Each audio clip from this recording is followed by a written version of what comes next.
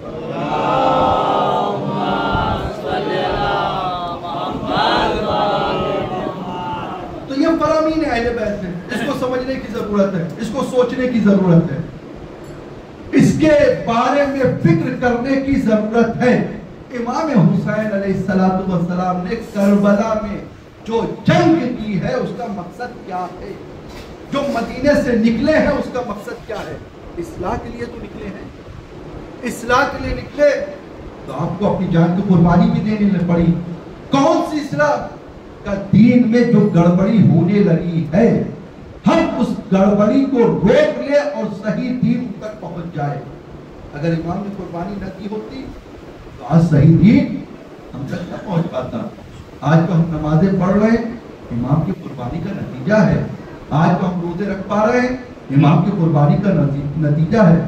آج لوگوں ایک آدمی دوسرے آدمی کا احترام کر رہا ہے، یہ امام کی قربانی کا نتیجہ ہے۔ امام نے اگر قربانی نہ دی ہوتی تو ایک دوسرے کا احترام نہیں تھا، ماں بیٹے کا احترام نہیں تھا، بیٹے باپ کا احترام نہیں تھا، سارے احترام ختم ہو چکے تھے کربلا سے پہلے۔ امام نے اپنی قربانی دے کر اس احترام کو برقرار کیا ہے، باقی رکھا ہے۔ تو عزیزان محترم ہمیں ان کا ذکر اس طریقے سے کرنا چاہیے تاکہ اس کے ذکر کے ذریعے سے ہم خدا کے قریب ہو جائیں۔ ایک فائدہ مجلس کا یہ ہوتا ہے۔ کا دوسرا فائدہ کیا ہوتا ہے؟ کا دوسرا فائدہ مجلس کا یہ ہوتا ہے کہ انسان کے اندر حق بولنے کی طاقت پیدا ہوتی ہے۔ بعض افراد ایسے ہوتے ہیں کہ دونوں ہاتھ میں لڈو لیے ہوئے ہیں، یہ بھی صحیح ہے، یہ بھی صحیح ہے، یہ آدمی بھی ٹھیک ہے، وہ آدمی بھی ٹھیک ہے، جبکہ جانتے ہیں یہ غلط ہے، یہ صحیح ہے، لیکن اس کے اندر حق بولنے کی قدرت پیدا نہیں ہو پاتی۔ کیوں؟ اگر ہم نے بول دیا تو ہمارا معاملہ خراب ہو جائے گا، ہم نے بول دیا تو ہمارا رشتہ خراب ہو جائے گا۔ امام فرماتے ہیں مجلسوں سے فائدہ یہ ہوتا ہے کہ جب کوئی انسان مجلس میں آتا ہے تو اس کو حق بولنے کی صلاحیت پیدا ہوتی ہے۔ ایک واقعہ اس کے بعد کرتے دعا کہتے یہ ہے کہ رسول اسلام حضرت محمد مصطفیٰ صلی اللہ علیہ وسلم کے زمانے میں دو لوگ آپس میں لڑ گئے، ایک یہودی تھا اور ایک مسلمان تھا۔ اچھا جب لڑے تو ہاتھ پیر کی ہو گئی، ہاتھ پیر کی ہو گئی تو اب کوئی چھڑانے والا تو تھا نہیں۔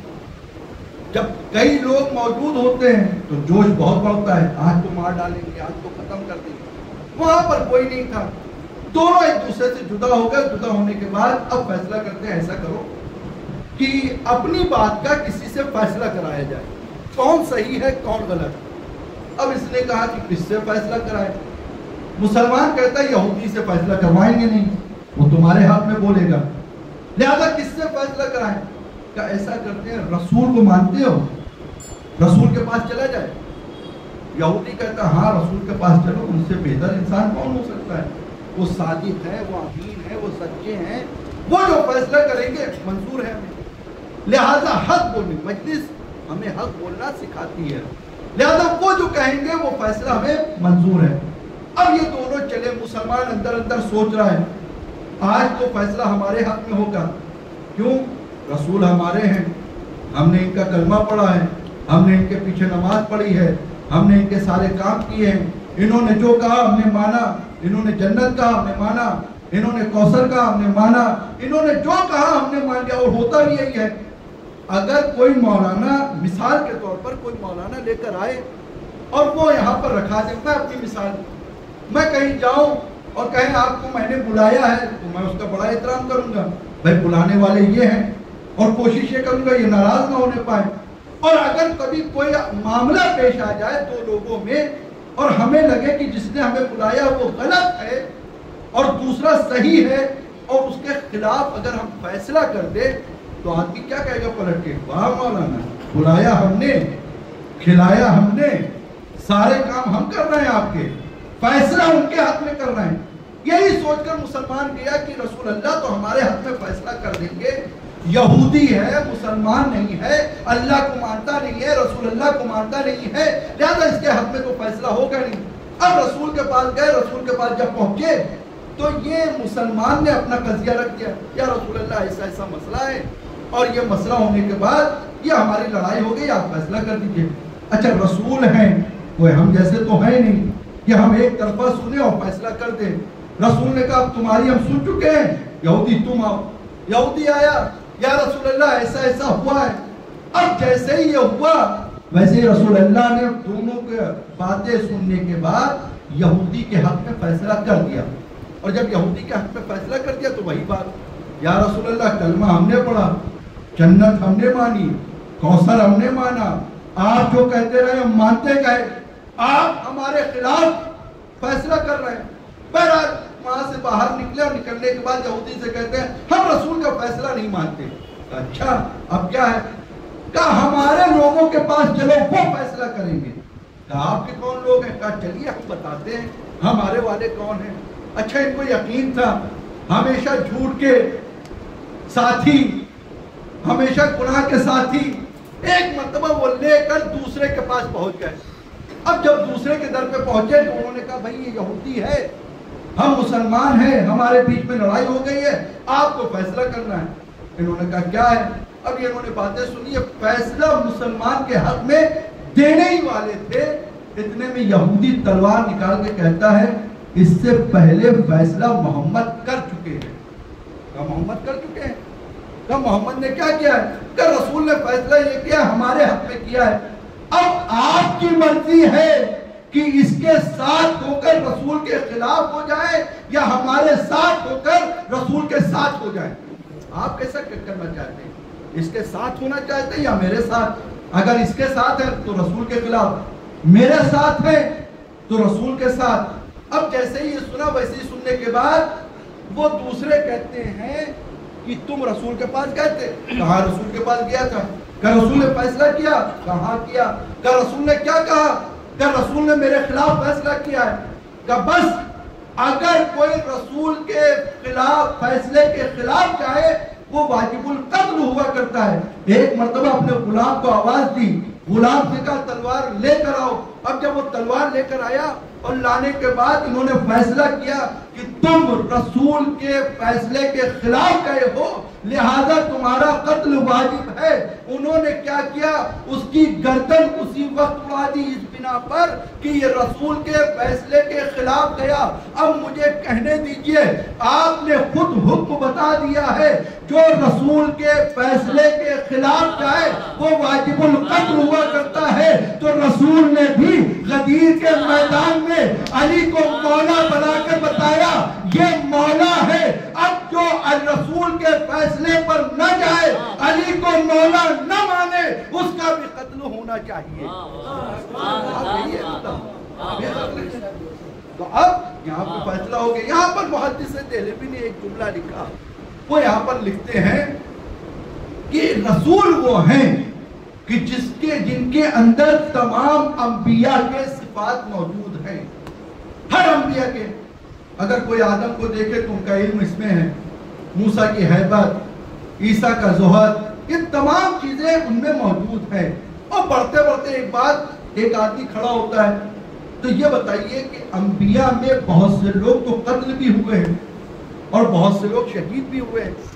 اس کا مطلب انبیاء کی اگر کوئی شہادت ہے تو رسول کی بھی شہادت ہونا چاہیے، لیکن وہ کیسے ہوئی رسول کی شہادت؟ تو محدث دہلوی یہاں پر کہتے ہیں اللہ نے اس کو بھی پورا کیا ہے اپنے رسول کے ان نواسوں کے ذریعے سے۔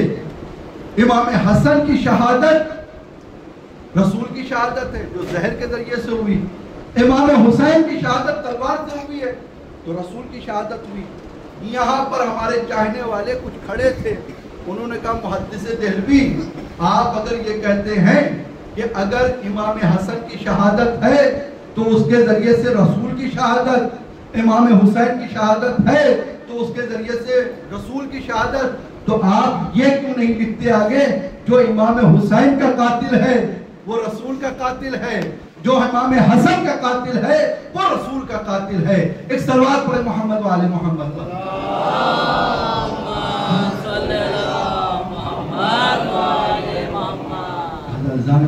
ہماری زندگی کا مقصد، ہدف صرف اور صرف یہ ہے کہ ہم اپنے آپ کو ایسا بنائیں کہ اہل بیت سے قریب ہو جائیں۔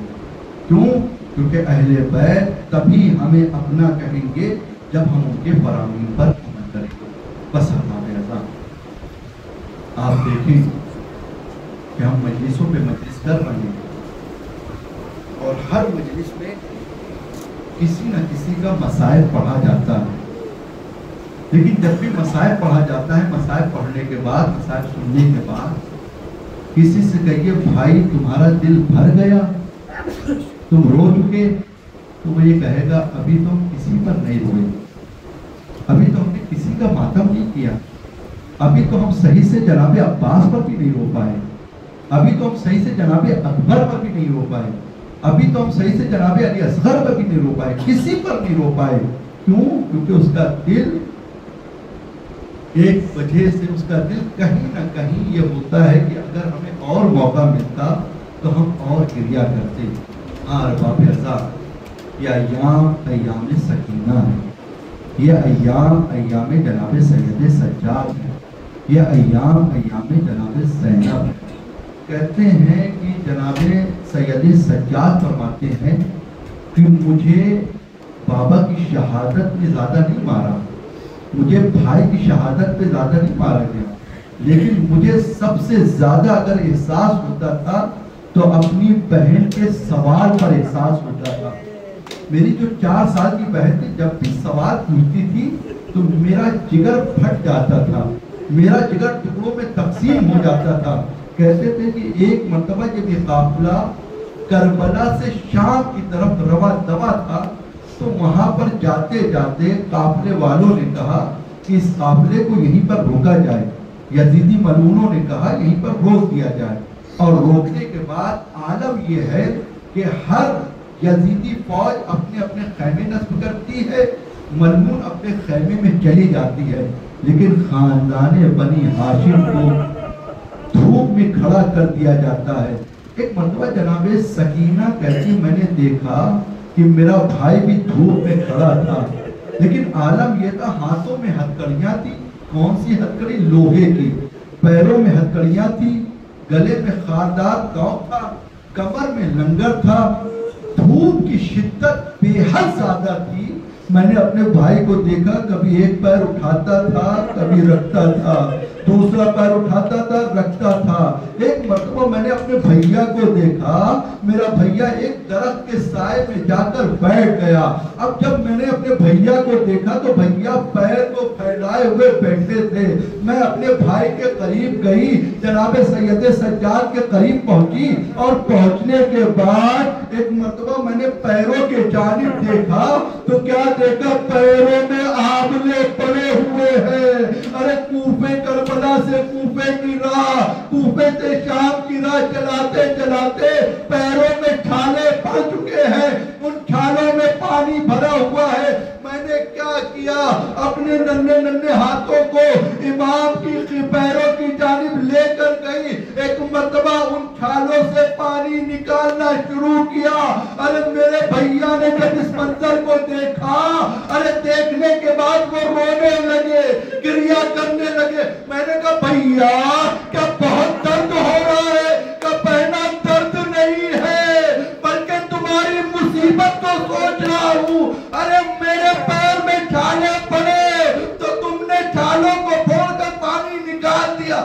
ارے تم بھی تو پیدل چلی ہو، تمہارے پیر میں بھی تو چھالے ہیں۔ ارے تمہارا بھیا بڑا مجبور ہے، ہاتھوں میں ہتھکڑیاں ہے، پیروں میں بیڑیاں ہے، گلے میں خاردار ہے۔ اجرکم اللہ، خدا آپ کو کسی غم میں اللہ سوائے غم مظلوم کربلا کے اپنی آوازوں کو بلند کر لے۔ آپ کا رونا جناب شہزادی کو بڑا پسند آتا ہے۔ آزادانو وہ وقت بھی آیا جب یہ قافلہ کوفے میں پہنچا، اور جب کوفے میں پہنچا تو پہنچنے کے بعد پہلے سے ہی یہ شور ہے، ارے ایک قافلہ آنے والا ہے، قیدیوں کا قافلہ آنے والا ہے، آؤ تماشائیوں تماشا کرو۔ لوگ اپنی اپنی چھتوں پر چڑھ گئے، لوگ اپنی اپنی جگہ پر آ گئے تماشا کرنے کے لیے۔ ایک مرتبہ خاندان بنی ہاشم کو اسی بازار سے گزارا جا رہا ہے۔ جب خاندان بنی ہاشم بازار میں آئے، اب خاندان بنی ہاشم کو بازار میں روک دیا گیا۔ ارے کوئی زینب کے دل سے پوچھے، یہ وہی کوفہ ہے جہاں کی وہ شہزادی تھی؟ اللہ خدا آپ کو کسی غم میں نہ رلائے، یہ وہی کوفہ تو ہے جہاں کی آپ شہزادی تھی۔ ایک مرتبہ ایک بی بی کہتی اپنی خادمہ سے، ارے کون سے قیدی آئے ہیں، یہ کس کا اعلان ہو رہا ہے، جاؤ جا کر پتہ کرو کون قیدی ہیں۔ ایک مرتبہ وہ خادمہ آتی ہے، جب قیدیوں کو دیکھتی ہے اور جناب سکینہ پر نظر پڑتی ہے، پڑنے کے بعد ایک مرتبہ دوڑتے ہوئے اپنی مالکہ کے پاس جاتی ہے۔ مالکہ سے کہتی مالکہ، ارے بڑا غضب ہو گیا، کیا ہوا اے بی بی بتاؤ ذرا۔ کہ مالکہ جو قیدی آئے ہیں بڑے بھلے معلوم لگتے ہیں، ایسا لگتا ہے کئی دن کے بھوکے ہیں، کئی دن کے پیاسے ہیں۔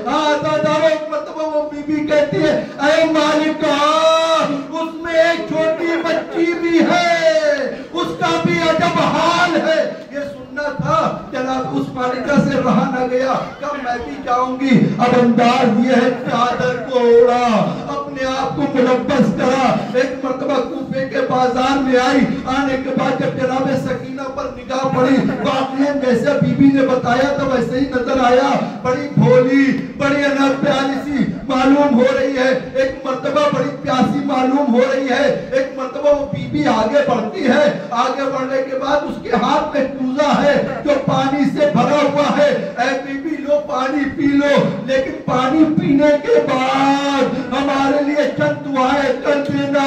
ارے یہ سننا تھا۔ جناب زینب نے جناب سکینہ سے کہا بی بی پہلے اس کے لیے دعا کرو، پھر پانی کو ہاتھ لگانا۔ ایک مرتبہ دعا پوچھی گئی اور دعا میں یہ تھا اے بی بی پہلی دعا میری یہ ہے، جیسے یہ بچی یتیم ہوئی ہے ہمارے بچے یتیم نہ ہو، ہمارے بچے یتیم نہ ہو۔ بی بی یہ دعا کر دیجئے۔ جناب سکینہ نے دعا کی، جناب زینب نے آمین کہا۔ ہاں بی بی دوسری دعا کیا ہے؟ کہ دوسری دعا یہ ہے ہمیں جلد سے جلد مدینہ جانا نصیب ہو۔ ارے عالم غربت میں جب جناب زینب نے مدینے کا نام سنا آنکھوں میں آنسو آ گئے۔ ارے مدینے کا نام لینے والے ابھی بھی موجود ہے۔ ایک مرتبہ جناب زینب فرماتی بی بی مدینے جا کر کیا کرو گی؟ کہ آپ کو معلوم نہیں مدینے میں میرے آقا رہتے ہیں، مدینے میں میری شہزادی رہتی ہے۔ کہ آقا کا کیا نام ہے؟ کہ آقا کا نام حسین ہے۔ کہ شہزادی کا کیا نام ہے؟ جیسے ہی یہ کہا بی بی اس مجمع میں اپنی شہزادی کا نام نہیں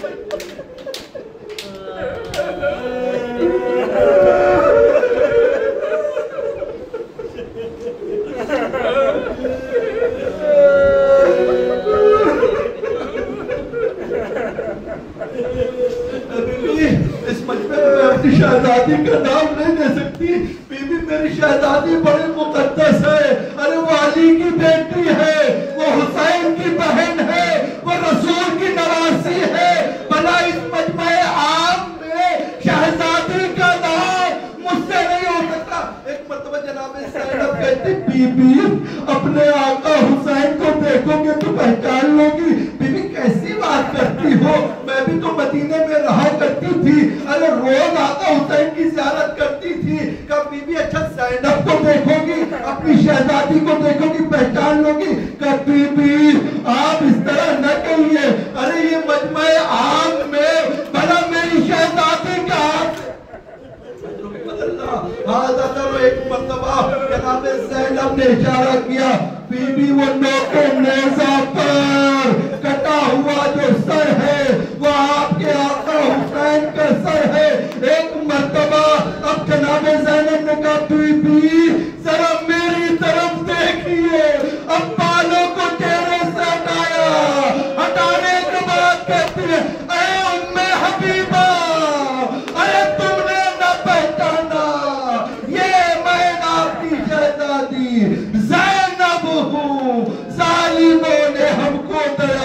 دیا پھرایا گیا، آپ کے آقا حسین کو قتل کر دیا گیا، وہ لوگ کے نیزہ پر آپ کے آقا کا سر ہے۔ اے بی بی ہمیں بڑا رلایا۔